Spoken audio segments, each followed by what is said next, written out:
창세기 42장 18절 말씀부터 25절 말씀까지 한 절씩 교독하도록 하십시다. 3일 만에 요셉이 그들에게 이르되 나는 하나님을 경외하노니 너희는 이같이 하여 생명을 보존하라. 너희 형제 중 한 사람만 그 옥에 갇히게 하고 너희는 곡식을 가지고 가서 너희 집들의 주림을 구하고 너희 말째 아우를 내게로 데리고 오라. 그리하면 너희 말이 진실함이 되고 내가 죽지 아니하리라. 그들이 그대로 하니라. 그들이 서로 말하되 우리가 아우의 일로 인하여 범죄하였도다. 그가 우리에게 액을 할 때에 그 마음의 괴로움을 보고도 듣지 아니하였으므로 이 괴로움이 우리에게 임하도다. 르우벤이 그들에게 대답하여 가로되 내가 너희들어 그 아이에게 덕죄하지 말라고 하지 아니하였느냐. 그래도 너희가 듣지 아니하였느니라. 그러므로 그의 핏값을 내게 되었도다 하니 피차간에 통변을 세웠으므로 그들은 요셉이 그 말을 알아들을 줄을 알지 못하였더라. 요셉이 그들을 떠나가서 울고 다시 돌아와서 그들과 말하다가 그들 중에서 시므온을 취하여 그들의 목전에서 결박하고 명하여 곡물을 그 그릇에 채우게 하고 각인의 돈은 그 자루에 도로 넣게 하고 또 길 양식을 그들에게 주게 하니 그대로 행하였더라. 아멘. 창세기 42장 이하에 나타나는 말씀들은 하나님께서 아브라함에게 약속하셨던 그 약속의 성취가 기록이 되어져 있습니다. 하나님께서 아브라함에게 자녀들이 이방이 객이 되고 또 4대 만에 고향으로 돌아와서 하나님 주신 축복의 약속을 받아 누릴 것을 말씀하신 그 약속의 성취이죠. 좀 더 좁게 우리가 본다면 하나님께서 요셉을 통해서 주셨던 약속, 요셉의 꿈을 통해서 주셨던 약속이 성취되는 내용이기도 합니다. 하나님께서 요셉을 통해서 야곱의 가정을 구원하신 그 구원의 역사는 하나님의 약속의 성취이고 또 하나님의 사랑의 결과이기도 합니다. 그런데 우리가 이 창세기 42장에 이하에 나타나는 말씀들을 보면 하나님이 약속하시고 축복해 주셨던 그 축복의 약속이 이루어지는 그런 과정인데 야곱과 요셉의 형제들의 모습을 보면 하나님이 주신 그 축복과 은혜를 기쁨으로 누리지 못하고 곳곳에서 순간순간 많은 고통과 걱정, 근심으로 어려움을 당했던 것을 볼 수가 있습니다. 우리가 어떤 사물을 볼 때 숲을 보고 나무를 보지 못한다든지 나무를 보고 숲을 보지 못한다 그런 표현을 하죠. 전체를 통해서 전체의 의미와 또 그 일 가운데 나타나는 부분들을 우리가 잘 보고 판단을 해야 한다는 그런 말이기도 합니다. 오늘 여기 말씀은 하나님께서 약속하신 그 축복의 약속을 주셨는데 우리는 이미 그 내용을 잘 알고 있습니다. 하나님께서 요셉을 통해서 어떻게 구원하시고 축복의 역사를 이루셨는지 우리는 전체적인 내용을 잘 알고 있기 때문에 야곱과 또 요셉의 형제들이 당하는 그 고통을 보면서 그런 고통을 당하지 않고 하나님 주신 은혜를 순간순간 기뻐하고 감사할 수 있는 그런 기회가 있었다는 것을 알 수가 있습니다. 그러나 그들은 그때 당시에 전체를 보지 못했기 때문에 마음의 괴로움이 있었고 고통이 있었다는 겁니다. 오늘 이 말씀을 중심으로 야곱이 왜 하나님 주신 축복의 한가운데 있으면서 하나님께서 주신 축복이 진행되는 중에 있었음에도 불구하고 왜 고통을 당했는지 또 요셉의 형제들이 역시 하나님 주신 그 축복의 가운데 있었지만 평안하고 기쁨으로 감사함으로 지낼 수 있었음에도 불구하고 왜 그들이 마음의 고통을 당했는지 우리 말씀을 상고를 하면서 하나님께서 우리에게 주신 축복의 약속, 우리도 전체적으로 보면 하나님이 주신 그 축복의 약속을 받아 누리고 있고 또 우리의 삶이 하나님 주신 이 축복의 약속을 완성하는 곳으로 가고 있다는 사실을 우리 다시 한번 마음에 인식을 하면서 하나님께서 우리에게 주신 말씀입니다. 범사에 감사하고 항상 기뻐하고 쉬지 말고 기도하라 하신 그 말씀을 우리의 삶 가운데 우리의 생활 가운데 열매 맺는 그런 역사가 있기를 원합니다. 먼저 야곱이 왜 하나님 주신 그 축복의 약속 한가운데 있으면서도 평안하지 못하고 감사하지 못했느냐는 겁니다. 이제도 말씀을 드린 것처럼 지금 요셉이 애굽의 총리가 되고 또 곡식을 사러 형제들이 애굽으로 내려가서 요셉 앞에 절하게 된 것은 이미 하나님께서 약속하신 약속의 성취입니다. 우리가 잘 알고 있는 것처럼 하나님께서 요셉을 통해서 꿈을 보여주시고 또 그 꿈을 요셉만 가진 것이 아니라 형제들과 또 부모에게도 그 꿈을 이야기를 했었습니다. 야곱은 성경에 보면 요셉이 그 꿈을 꾸고 그 이야기를 했을 때 형들은 시기하고 싫어했지만 창세기 37장 11절에 보면 그 형들은 시기하되 그 아비는 그 말을 마음에 두었더라 그랬습니다. 야곱의 마음속에 요셉이 꾼 꿈, 두 번이나 그 꾼 꿈의 이야기를 듣고 야곱은 그 꿈을 마음에 두었더라 그랬습니다.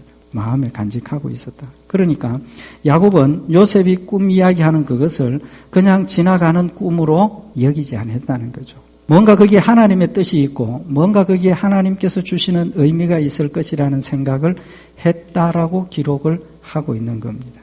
그러니까 구체적인 내용은 모르지만 적어도 요셉이 모든 사람들의 머리가 되고 모든 사람들이 심지어 부모들까지도 그 앞에 머리를 숙여야 하는 권세자가 된다는 의미를 야곱은 알고 있었을 것이고 마음에 두고 있었더라고 기록을 하고 있는 겁니다. 뿐만 아니라 야곱은 어떤 믿음을 가지고 있었던 겁니까? 야곱은 창세기 28장에 보면 형을 피해서 이제 외삼촌 집으로 떠나게 되죠.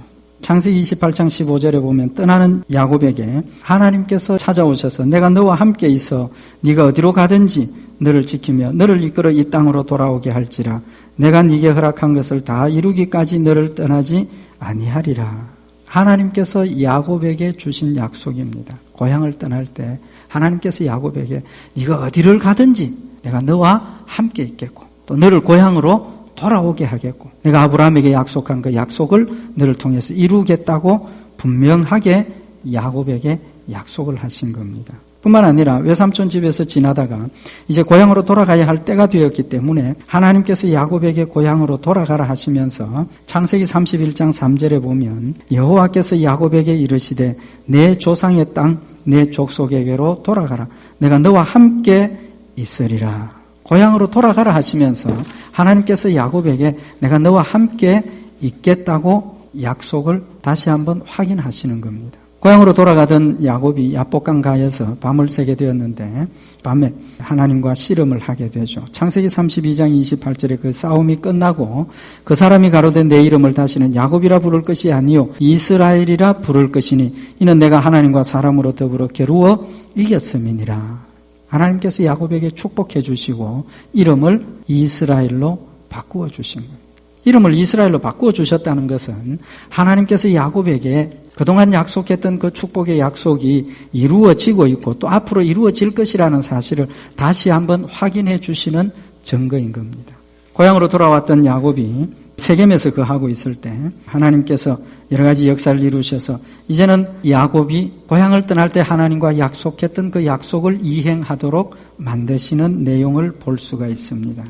야곱이 깨닫고 베델로 올라가면서 창세기 35장 3절에 보면 우리가 일어나 베델로 올라가자 나의 환난 날에 내게 응답하시며 나의 가는 길에서 나와 함께 하신 하나님께 내가 거기서 단을 쌓으려 하노라. 중간중간이 야곱이 하나님이 함께 하심을 깨달았고 믿었고 또 그의 믿음이 점점 자라나서 마지막에 세겜에서 디나의 사건이 일어나고 난 뒤에 야곱의 마음속에 확실한 자신을 발견하고 믿음을 회복하게 된 겁니다. 하나님과 약속했던 약속을 이행하지 않고 있는 자신의 모습을 발견하게 되었고 회개하고 이제 하나님께 약속한 서원을 이루기 위해서 베델로 올라가면서 나의 환난 날에 내게 응답하시며 나의 가는 길에서 나와 함께 하신 하나님께 내가 거기서 단을 쌓으려 하노라. 온전한 믿음을 회복한 겁니다. 자신의 지나온 발자취를 돌아볼 때에 하나님께서 자기와 함께 하시고 약속하셨던 그 약속대로 한순간도 자기를 버리지 아니하시고 한순간도 자기를 잊어버리지 아니하시고 환난 날에 지켜주시고 위험하고 어려울 때 보호해 주시고 참으로 인간적으로 고통을 당하고 외롭고 쓸쓸할 때 하나님께서 찾아오셔서 그와 함께 하시고 위로하셨던 그 하나님을 깨닫게 되었고 환난 날에 내게 응답하시며 나의 가는 길에서 나와 함께 하신 하나님이라고 믿음을 고백하게 된 겁니다. 그래서 창세기 33장에 보면 세겜에 이르렀을 때 야곱은 33장 20절에 거기 단을 쌓고 그 이름을 엘 엘로헤 이스라엘이라 하였더라. 엘 엘로헤 이스라엘, 이스라엘의 하나님이라고 고백을 한 겁니다. 야곱은 자신의 인생의 삶의 과정을 통해서 하나님이 자기와 함께 하시고 하나님이 자기를 지켜주셨고 하나님이 약속하신 대로 신실하게 모든 일을 하신다는 사실을 알았다는 겁니다. 그리고 믿음으로 고백했다는 겁니다. 이스라엘의 하나님이라, 곧 나의 하나님이라고 고백을 했더라는 겁니다. 그런 면에서 보면 야곱은 하나님의 연단의 과정을 통해서 확실한 믿음 위에 섰던 것을 볼 수가 있습니다. 근데 오늘 이제 창세기 42장 이하에 나타나는 말씀들을 보면 야곱이 마음에 큰 고통을 당하고 있는 것을 볼 수가 있습니다. 창세기 38장에 보면 곡식을 사러 갔던 아들들이 돌아와서 베냐민을 데리고 다시 돌아가야 한다는 그 소리를 들었을 때 야곱이 이렇게 고백을 합니다. 38절에 보면 야곱이 가로되 내 아들은 너희와 함께 내려가지 못하리니 그의 형은 죽고 그만 남았음이라. 만일 나의 행하는 길에서 재난이 그 몸에 미치면 너희가 나의 흰머리로 슬피 음부로 내려가게 함이 되리라. 야곱이 자신의 아들들이 베냐민을 데리고 다시 애굽으로 내려가야 한다는 그 소리에 안 된다고 거절을 하는 거죠. 사랑하는 아들 요셉도 잃어버렸는데 또 베냐민을 데리고 가다가 또 요셉처럼 그런 불행한 일을 당하면 감당할 수 없다는 사실을 고백을 하고 있는 겁니다. 그래서 적시로 돌아가지 못하고 시간을 보내다가 사가지고 온 곡식을 다 먹고 이제 다시 돌아가지 않으면 안 되는 그런 상황이 되었습니다. 창세기 43장 6절에 보면 이스라엘이 가로되 너희가 어찌하여 너희에게 오히려 아우가 있다고 그 사람에게 고하여 나를 해롭게 하였느냐. 베냐민을 형들과 함께 애굽으로 내려보내지 않으면 안 되는 그런 절박한 마지막 상황이 되니까 야곱이 자녀들에게 원망을 하고 있는 겁니다. 너희들 왜 동생이 있다고 이야기를 해서 이렇게 일을 어렵게 만들고 내 마음이 이렇게 고통을 당하게 하느냐 원망을 하게 되는 거죠. 왜 그런 원망과 왜 그런 고통을 당하고 있는 겁니까? 우리는 이미 그 내용을 알고 있기 때문에 지금 야곱이 당하고 있는 이 고통이 실제로 당해야 될 고통이 아니라는 사실을 알고 있지 않습니까? 물론 야곱은 그 상황을 몰랐으니까 그렇게 고통을 당하고 원망하고 불평할 수 있었을 거라고 이야기는 할 수 있을 겁니다. 그러나 전체적인 큰 틀에서 보면 이미 하나님께서 야곱의 가정을 구원하시기 위해서 기근 가운데서 그들을 구원하시기 위해서 형들이 동생의 꿈 이야기를 듣고 시기하다가 찾아온 동생을 보면서 창세기 37장 20절에 보면 자 그를 죽여 한 구덩이에 던지고 우리가 말하기를 악한 짐승이 그를 잡아먹었다 하자 그 꿈이 어떻게 되는 것을 우리가 볼 것이니라 하는지라. 형들이 요셉을 팔아버린 이유 중에 하나가 시기도 있었지만 무엇이 이유입니까? 요셉이 꾼 꿈, 그 꿈이 어떻게 이루어지는지 한번 보자. 우리가 요셉을 팔아버리고 나면 요셉을 종으로 팔아버리고 나면 다시는 그 꿈이 이루어지지 않을 것이라는 그런 생각을 한 거라는 거죠. 하나님께서 계획하시고 하나님께서 이끌어 가시는 구원의 섭리의 역사를 형들은 막아보려고 사탄의 도구가 되어진 겁니다. 그러나 하나님께서는 그들의 역사를 넘어서 오히려 그 일을 통해서 요셉으로 하여금 애굽의 총리가 되게 하시는 놀라운 축복의 역사를 이루셨다라는 겁니다. 만약에 야곱이 이제까지 상고했던 것처럼 이때까지 요셉이 팔려가기 전까지 하나님께서 자기를 지키시고 외삼촌 집에서의 고통 또 형과의 관계에서 죽음을 앞두고 있던 위험한 그런 상황에서 하나님께서 함께 하시고 지켜주시고 형과 화해하게 하셨던 그런 하나님의 놀라운 함께 하시는 역사를 확실하게 믿었다면 자신의 고백처럼 엘 엘로헤 이스라엘이라고 하나님 나의 하나님이라고 고백했던 그 믿음을 마음속에 확실하게 가지고 있었다면 요셉이 죽었다는 소식을 들었음에도 불구하고 또 베냐민을 데리고 다시 애굽으로 내려가야 한다는 그 이야기에도 불구하고 야곱은 어떤 태도를 보였어야 하겠느냐는 겁니다.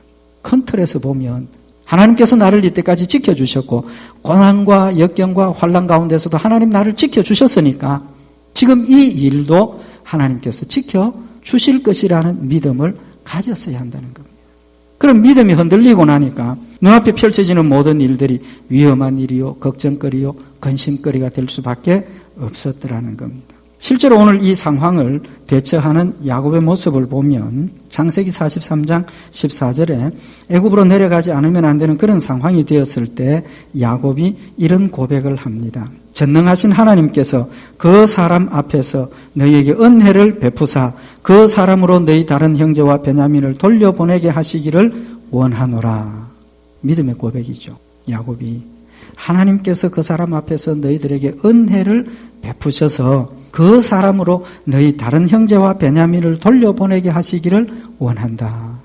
하나님, 내가 이 아들들 이제 베냐민과 함께 보내는데 하나님께서 함께하여 주셔서 애굽에 베냐민을 데리고 오라 했던 그 사람의 마음으로 은혜를 베푸셔서 베냐민과 함께 내 아들들 다 돌려줄 수 있도록 하나님 해 주십시오. 그렇게 고백한 겁니다. 믿음의 고백이죠. 그렇지만 그까지 했으면 야곱이 참 믿음의 고백을 했다 그렇게 볼 수가 있는데 그 뒤에 꼬리를 달았습니다. 무슨 꼬리를 달았느냐 하면 내가 자식을 잃게 되면 잃으리로다. 이건 뭡니까? 하나님께서 그의 마음을 감동시켜서 베냐민과 함께 내 모든 아들들을 나에게로 돌려보내 주시기를 원하나이다. 근데 그 뒤에 이어서 내가 자식을 잃게 되면 잃으리로다. 하나님께서 함께 하시고 지켜주시고 돌려보내실 것을 확실히 믿는다면 내가 자식을 잃으면 잃으리로다 하는 말이 필요합니까? 안 합니까? 필요 없지 않습니까? 하나님이 베냐민과 함께 내 모든 아들들을 집으로 돌려보내주실 것을 확실히 믿었는데 내가 자식을 잃으면 잃으리로다. 그 말은 필요가 없다는 겁니다. 그런 면에서 보면 오늘 지금 야곱이 전능한 하나님께 내 자식들을 돌려보내주시기를 간구했지만 믿음의 기도라기보다는 어떤 기도입니까? 체념 가운데 한 고백일 수밖에 없다는 겁니다. 체념이에요. 내 아들 잃으면 잃으리로다. 어쩔 수 없지 않느냐. 지금 내려가서 곡식을 사지 않아도 굶어 죽게 되었고 내려가서 곡식을 사서 다행히 돌아오면 감사한 일이고 아들도 죽어서 돌아오지 못한다면 그것도 어쩔 수 없는 일 아니냐. 체념인 겁니다. 믿음이 아니고 체념이라는 겁니다. 왜 체념이라고 볼 수밖에 없느냐 하면 우리가 여기서 한 가지 봐야 될 것이 오늘 여기 43장 14절에 전능하신 하나님께서 야곱이 하나님을 어떤 하나님으로 믿고 있다는 겁니까? 전능하신 하나님입니다. 전능하신 하나님. 무에서 유를 창조하시고 죽은 자를 살리시고 우리의 모든 것들을 알고 계시는 그런 전능하신 하나님께서 라고 고백을 했다면 능치 못할 일이 있습니까? 없습니까? 없지 않습니까? 죽은 자도 살리시는데 지나온 자신의 과거를 돌아볼 때 순간순간 자신의 힘으로 해결할 수 없는 그런 모든 문제들을 하나님께서 해결해 주신 그 역사들을 확실히 믿고 전능하신 하나님이라고 고백한 것처럼 전능하신 하나님께 모든 것을 맡겼다면 체념이 필요 없다는 겁니다. 체념이 필요 없어요.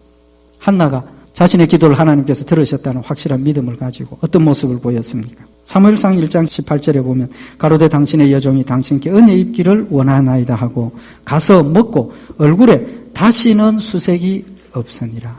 믿음으로 받아들이고 나니까 정말 엘리 제사장이 볼 때 술 취한 것처럼 취해서 하나님 앞에 엎드려서 간구하던 그 마음의 고통과 슬픔이 사라져버리고 수심이 다시는 없더라. 그 믿음으로 맡겼다 그 말이에요. 그러나 오늘 여기 창세기 43장 11절에 보면 체념하고 또 야곱이 어떤 일을 했느냐 하면 인간적인 방법을 동원하는 것을 볼 수가 있습니다. 창세기 43장 11절에 그들의 아비 이스라엘이 그들에게 이르되 그러할진대 이렇게 하라. 너는 이 땅의 아름다운 소산을 그릇에 담아가지고 내려가서 그 사람에게 예물을 삼을지니 곧 유향 조금과 꿀 조금과 향품과 몰약과 비자와 파단행이니라. 그 사람들이 그 예물을 취하고 갑절 돈을 자기들의 손에 가지고 베냐민을 데리고 애굽에 내려가서 요셉 앞에 서니라. 야곱이 포기만 한 것이 아니고 체념만 한 것이 아니고 또 한 가지 더 준비를 했다는 겁니다. 뭘 준비했다는 겁니까? 귀한 예물을 준비를 했다는 겁니다. 그 귀한 예물을 가지고 애굽으로 내려가서 애굽의 총리에게 그 예물을 드리고 돌려보내도록 한번 해보라고 그 말입니다. 야곱의 마음속에 정말 전능하신 하나님을 믿었다면 체념할 필요도 없었고 뇌물을 준비할 필요도 없었더라는 겁니다. 나의 하나님이라고 고백했던 그 야곱의 믿음이 어느 한순간 무너지고 나니까, 그의 마음속에 의심의 구름이 끼기 시작하니까 안 받아도 될 고통을 당했고 안 해도 될 인간적인 방법을 동원했고 인간적인 생각을 하게 되었더라는 겁니다. 하나님 여러분과 저에게도 야곱에게 주셨던 그 약속, 아브라함에게 주셨던 그 약속, 똑같은 약속을 주신 겁니다. 지금도 나와 함께 하고 계시고, 야곱에게 네가 어디로 가든지 내가 너와 항상 함께 하리라 약속하셨던 그 하나님께서 지금도 여러분과 저와 함께 하고 계신다는 사실을 우리가 다시 한번 마음에 확인하고 새겨야 할 필요가 있다는 겁니다. 그 다음에 오늘 여기 요셉의 형들이 마음의 고생을 당한 이유가 무엇이냐는 겁니다. 요셉의 형들이 애굽으로 내려가서 요셉을 만난 그 과정들을 보면 순간순간 하나님이 함께 하고 계신다는 사실을 깨달을 수 있는 그런 일들이 있었더라는 겁니다. 오늘 여기 창세기 42장 18절 본문 말씀에 보면 3일 만에 요셉이 그들에게 이르되 나는 하나님을 경외하노니 너희는 이같이 하여 생명을 보존하라. 처음에 형들을 만난 요셉이 형들을 거짓말쟁이로 스파이로 몰면서 너희들 한 사람만 가서 동생을 데리고 오면 진실을 밝혀라. 그리고 옥에 가두었습니다. 3일 만에 다시 요셉이 형들을 불러내어서 하는 이야기가 나는 하나님을 경외하노니 라고 이야기를 하고 있는 겁니다. 근데 창세기 42장 15절에 보면 처음에 옥에 가둘 때 요셉이 하는 이야기가 너희는 이같이 하여 너희 진실함을 증명할 것이라 바로의 생명으로 맹세하노니 너희 말째 아우가 여기 오지 아니하면 너희가 여기서 나가지 못하리라. 처음에는 요셉이 형들에게 바로의 생명으로 맹세한다라고 이야기를 한 겁니다. 그러나 사흘 후에 형들을 다시 옥에서 불러내어서 하는 이야기가 나는 하나님을 경외하노니라고 고백을 하고 있는 겁니다. 한번 입장을 바꿔놓고 생각을 한번 해보십시다. 우리가 요셉의 형들로서 애굽에 내려가서 총리 대신 앞에 엎드렸는데 그 총리의 입에서 나는 여호와를 경외하는 사람이라고 한다면 우리 마음속에 어떤 생각이 들어야 합니까? 어떤 생각이 들어야 합니까? 이스라엘 백성들은 선민의식을 가지고 있습니다. 철두철미한 선민의식을 가지고 있습니다. 이방 사람은 하나님을 알지도 못하고 그들은 하나님의 진노 가운데 있고 그들과 상종도 하지 않는 그런 이스라엘 사람들입니다. 그런데 전혀 생각지도 못했던 그 애굽 사람의 입에서, 그것도 애굽의 2인자의 입에서 나는 하나님을 경외한다라는 이야기를 들었을 때 그들의 마음이 어때야 되겠느냐? 그들의 마음 속에는 놀라움과 경외함과 어떤 전율 같은 것이 흘렀어야 정상이라고 생각이 되어지는 겁니다. 왜요? 전혀 생각하지 못했던 사람, 절대로 하나님을 알 수 없다고 생각했고 절대로 하나님을 모른다고 생각했던 그의 입에서 나는 하나님을 경외하는 자라고, 나는 하나님을 믿는다도 아니고 나는 하나님을 안다도 아니고 나는 하나님을 경외하는 자라는 고백이 나왔을 때 그들의 마음속에 어떤 생각이 들었어야 하겠느냐.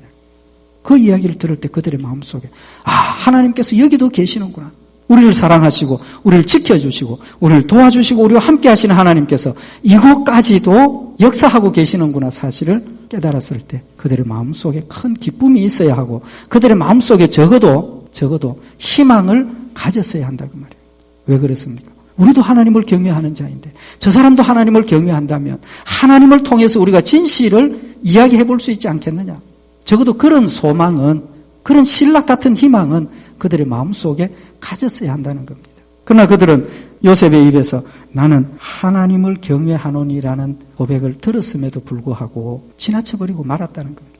요셉은 우리가 알고 있는 것처럼 형들의 자루에 곡식값을 그대로 넣어서 돌려보냈습니다. 돌아가는 길에 그들이 자루 속에 들어있는 돈을 발견을 했습니다. 창세기 42장 28절에 보면 그가 그 형제에게 고하되 내 돈을 도로 넣었도다. 보라 자루 속에 있도다.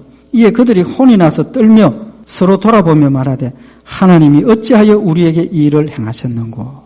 돌아가면서 각각의 자루에 곡식값이 들어있는 것을 보고 한 이야기가 하나님 어째서 우리에게 이 일을 행하셨는고. 어떻게 해석을 하시겠습니까? 하나님이 어떻게 해서 우리에게 이런 일을 행하셨는고. 기쁨의 고백입니까? 감사의 고백입니까? 아니죠. 하나님 왜 우리에게 이런 어려운 일이 자꾸 닥쳐집니까? 왜 자루에 곡식값이 그대로 들어있느냐는 겁니다. 이해할 수 없습니다. 이것이 만약에 문제가 된다면 앞으로 우리가 양식을 다시 사는 일에 큰 문제가 될 수 있다는 사실을 그들은 직감적으로 깨달았고 하나님 왜 우리에게 이런 일을 행하십니까? 원망의 소리인 겁니다. 왜 그들이 원망했느냐 알 수 있느냐 하면 그들이 고향에 돌아갔다가 다시 곡식을 사러 애굽으로 내려갈 때 어떻게 했습니까? 곡식 자루 안에 들어있었던 원래의 곡식값을 그대로 가지고 간 겁니다. 그대로 가지고 돌아갔어요. 그래서 그들이 가서 하는 이야기가 창세기 43장 23절에 보면 그가 이르되 너희는 안심하라 두려워 말라 너희 하나님 너희 아버지의 하나님의 재물을 너희 자루에 넣어 너희에게 주신 것이라 너희 돈은 내가 이미 받았느니라 하고 시므온을 그들에게 이끌어내었다.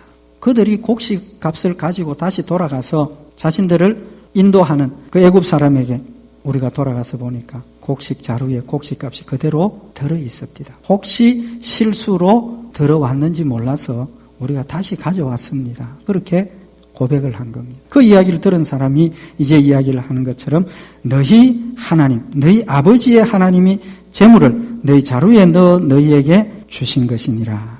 상상이 됩니까? 이해되지 않는 말이지 않습니까? 다른 사람의 입에서도 아니고 이 애굽 사람의 신하의 입에서 너희 하나님이 너희 아버지의 하나님이 이 재물을 너희에게 넣었다. 나는 이미 곡식값을 다 받았다라고 고백을 하고 있는 겁니다. 이런 말을 들었을 때 그들의 마음속에 이제까지 의심하고 걱정하고 염려했던 그 모든 것들을 떨쳐버리고 하나님께서 우리와 함께하고 계시는구나. 하나님 우리를 이렇게 지켜주고 계시는구나 라고 고백을 하고 그 가운데서 담대함을 회복하고 기뻐하고 감사했다면 그들의 마음속에 걱정과 근심이 일찍 끝났을 겁니다. 그럼에도 불구하고 그들은 애굽 사람의 입에서 너희 하나님, 너희 아버지의 하나님께서 재물을 너희에게 도로 돌려주셨다는 그 고백을 들었음에도 불구하고 그들은 마음의 평안을 얻지를 못했던 겁니다. 창세기 43장 29절에 보면 이제 형들과 함께 동생 베냐민과 함께 식사 자리에 앉았던 요셉이 하는 이야기입니다. 창세기 43장 29절에 보면 요셉이 눈을 들어 자기 어머니의 아들 자기 동생 베냐민을 보고 가로되 너희가 내게 말하던 너희 작은 동생이 이냐 그가 또 가로되 소자여 하나님이 내게 은혜 베푸시기를 원하노라. 요셉의 입에서 하나님이 내게 은혜 베푸시기를 원하노라. 베냐민에게 하는 축복입니다. 이 말을 들었을 때 그들의 형제들의 마음속에 어떤 마음이 있어야 했겠느냐는 겁니다. 그들의 마음속에 하나님 자신들을 지금도 지켜주고 계신다는 사실을 깨달았어야 하고 하나님 지금도 함께하고 계신다는 사실을 그들이 분명히 알았어야 하고 깨닫는 그 순간에 요셉이 하나님이 내게 은혜 베푸시기를 원하노라 할 때 아멘으로 화답하고 같이 요셉에게 우리도 하나님께서 당신에게 축복 베푸시기를 원하나이다 라고 화답을 했어야 적어도 그들의 마음속에 하나님을 믿는 믿음을 고백하는 믿음일 수 있지 않았겠느냐는 겁니다. 우리가 이제까지 말씀을 상고했던 것처럼 하나님께서 그들을 지켜주시고 하나님께서 그들을 보호하셨습니다. 요셉이 애굽의 총리 대신이 되었던 것이 요셉만을 위한 것입니까? 하나님께서 요셉만 사랑하셔서 요셉만 잘 되도록 하신 거냐는 겁니다. 아니지 않습니까? 하나님께서 아브라함에게 약속하셨던 그 약속의 성취이고 하나님께서 요셉뿐만 아니라 야곱과 요셉의 형제들까지도 그 이후에 오는 모든 후손들에게까지도 하나님이 축복하시고 은혜를 베푸시는 놀라운 축복의 역사였던 겁니다. 그럼에도 불구하고 그들은 하나님께서 그들이 평안한 마음을 가질 수 있도록 하나님께서 그들의 마음속에 믿음을 회복할 수 있도록 순간순간 하나님의 이름을 들려주시고 심지어 애굽 사람의 입에서까지 너희의 하나님, 너희 아버지의 하나님이라는 하나님의 놀라운 은혜를 깨달을 수 있는 기회를 주셨음에도 불구하고 그들이 그 말씀을 받아들이지 못했던 이유가 무엇이겠느냐?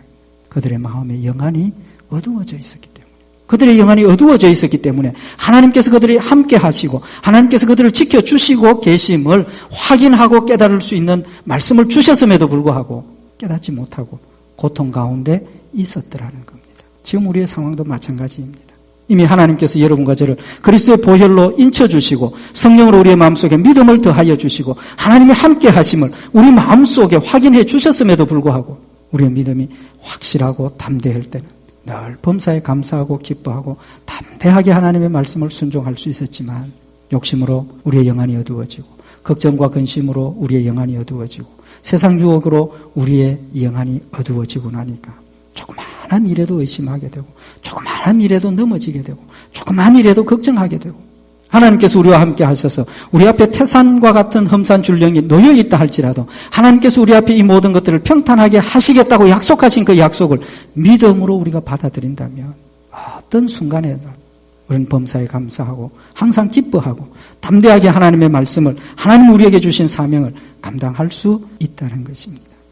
에베소서 4장 18절에 보면 저희 총명이 어두워지고 저희 가운데 있는 무지함과 저희 마음이 굳어짐으로 말미암아 하나님의 생명에서 떠나 있도다. 저희가 감각 없는 자 되어 자신을 방탕에 방임하여 모든 더러운 것을 욕심으로 행하되, 우리의 영안이 어두워지고 우리의 마음밭이 옥토에서 여러 가지 가시덤불이나 자갈이나 그런 것들로 채워지게 되면 무지한 마음이 되고 우리의 마음이 굳어져서 하나님께서 주시는 역사들을, 하나님께서 우리 가운데 역사하시는 은혜의 증거들을 우리는 지나쳐버리고 두려워하고 걱정하는 결과를 가져오는 겁니다. 그래서 마태복음 25장 13절에 그런즉 깨어 있으라, 너희는 그날과 그 시를 알지 못하느니라. 깨어 있으라, 깨어 있으라. 시편 37편 5절에 너의 길을 여호와께 맡기라. 저를 의지하면 저가 이루시고 내 의를 빛같이 나타내시며 내 공의를 정오의 빛같이 하시리로다. 너의 길을 여호와께 맡기라. 하나님께 우리의 길을 맡긴다는 것이 무엇입니까? 하나님 하시도록 우리 그저 가만히 서 있는 그것이 맡기는 의미가 아니지 않습니까? 맡긴다는 의미가 무엇입니까? 하나님 약속하신 말씀을 믿고 말씀대로 순종하는 것이 하나님께 맡기는 겁니다. 하나님 말씀대로 믿음으로 순종하는 것이 하나님께 맡기는 거예요. 야곱이 여러 가지 향품과 귀한 것을 준비를 해서 아들들의 손에 들려서 애굽으로 내려보내는 그것이 하나님께 맡기는 것이 아니라 하나님이 함께 하심을 믿고 하나님께서 지켜주실 것을 믿고 하나님 내 아들들 편안하게 돌려보내주시기를 원하나이다. 아멘 하고 마음의 평안을 가지고 자식들이 돌아오기를 기다릴 수 있는 것이 하나님께 맡기고 순종하는 것이라는 사실을 우리에게 교훈을 하고 있는 겁니다. 우리가 잘 알고 있는 것처럼 베드로가 예수님을 3번 부인했지만 다구는 소리를 듣고 베드로는 회개했습니다. 무엇입니까? 다구는 그 소리가 예수님께서 자신에게 주신 경고의 말씀을 깨우치는 하나의 사인으로 받아들였기 때문이라고. 다구는 소리를 듣는 그 순간에 예수님께서 네가 오늘 밤 나를 3번 부인하리라 하셨던 그 예수님의 말씀이 마음에 깨달아졌고 죽는 데까지 내가 따라가겠습니다 하고 고백했던 자신의 말이 허무하게 무너졌다는 사실을 깨닫게 되었고 주님 앞에 엎드려서 예수님, 내가 이렇게 자신에게 고백을 했지만 나 이렇게 넘어졌습니다. 하나님 용서해 주십시오. 하나님 주신 그 은혜의 사인을 믿음으로 받아들였기 때문에 회개할 수 있었고 베드로는 다시 회복되었고 주의 일에 죽기까지 충성할 수 있는 결과를 가져왔던 겁니다.